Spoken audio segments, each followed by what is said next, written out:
This is Module 13 entitled Icmp, Internet Control Message Protocol.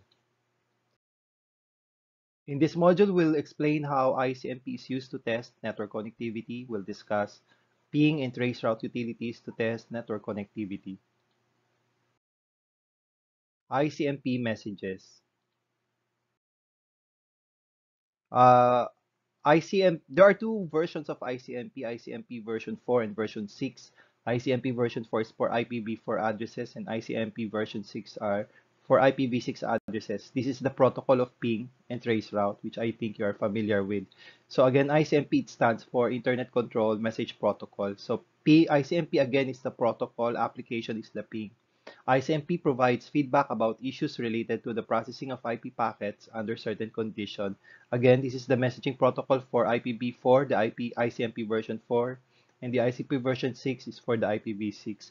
Icmp messages common to both Icmp v4 and v6 include host reachability, destination or service unreachable, and time exceeded. These are the expected messages you see when you use the ping and other related commands.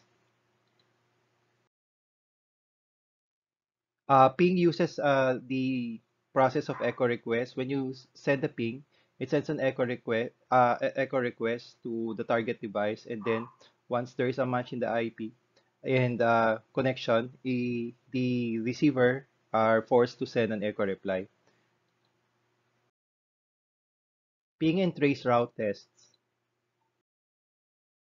Ping, it's an acronym. It stands for Packet Inter-Network Wrapper. So it's an IPv4 and IPv6 utility that uses ICMP echo request and echo reply messages to test connectivity between hosts and provides a summary that includes the success rate and average round trip time to the destination. If a reply is not received within the timeout, ping provides a message indicating a response was not received. The command is response timeout usually.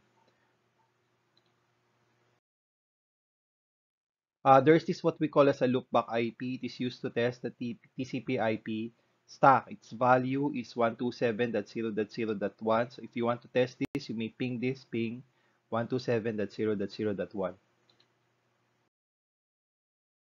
You may also ping a remote host. Okay, ping can also be used to test uh, it a remote, meaning to another network. Let's say you are you are at home in Tandang Solok, UC, you want to test a server somewhere in UK, you can do that also. And traceroute is a utility that is used to test the path between two hosts and provide a list of hops that were successfully reached along the path. It provides a round trip time for each hop along the path and indicates if a hop fails to respond. Usually, you'll see an asterisk, which is used to indicate a lost or unreplied packet. This information can be used to locate a problematic router in the path or may indicate that the router is configured not to reply. So in router, the command is traceroute. It should be complete, TRACE and then the target IP. For command prompt, the command is traceRT, TRACERT, and then the target IP add. Traceroute makes use of a function of the TTL, type to leave, field in IPv4 and the hop limit field in IPv6 in the layer 3 headers, along with the ICMP time exceeded messages.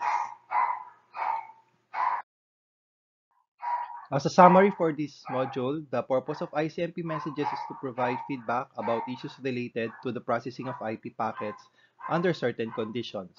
The ICMP messages common to both ICMP v4 and ICMP v6 are host reachability, destination or service unreachable, and time exceeded. The messages between an IPv6 router and an IPv6 device, including dynamic address allocation, includes RS and RA. The messages between IPv6 device includes the redirect, NS and NA. Ping uses ICMP echo request and echo reply messages to test connectivity between hosts. And ping can be used to test the internal configuration of IPv4 or IPv6 on the local host. Traceroute, on the other hand, generates a list of hops that were successfully reached along the path. And this ends this chapter. And I'd like to thank you for listening. Together we learn as one.